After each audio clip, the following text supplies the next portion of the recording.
جو بندہ بھی اسلام میں داخل ہو جاتا ہے، ایمان پر آ جاتا ہے، ایمان قبول کر لیتا ہے، ایمان کو دل میں بسا لیتا ہے، تو اس کے لیے ہر عمل صالح تب بنتا ہے جب اس میں دو چیزیں پائی جائیں۔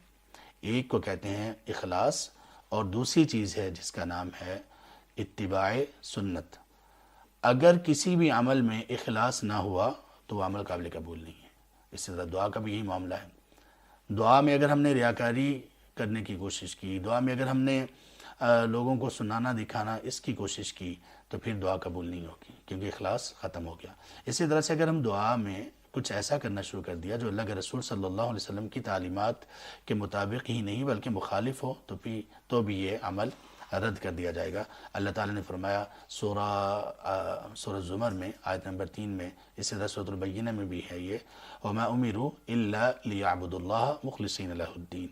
لوگوں کو محض یہی حکم دیا گیا تھا پہلے بھی اور اب بھی، کہ وہ اللہ تبارک و تعالیٰ کی عبادت کریں، اللہ کو پکاریں۔ کیسے؟ اس کے لیے دین اطاعت کو خالص کرتے ہوئے، اخلاص شرط ہے۔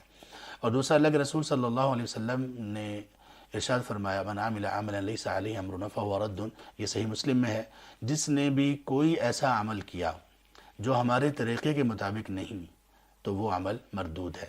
اللہ کے رسول صلی اللہ علیہ وسلم کے طریقے کی اتباع نہ کرنا، یہ مطلب ہے، اس کا مطلب یہ ہے کہ ہمیں اللہ کے رسول صلی اللہ علیہ وسلم کی بعثت سے کوئی سروکار نہیں ہے۔ آپ صلی اللہ علیہ وسلم کو تو بھیجا ہی اس لیے گیا کہ لوگوں کو تعلیمات پر عمل کرنا سکھائیں، وہ بتائیں، وہ رول ماڈل ہیں، وہ اسوہ حسنہ ہیں۔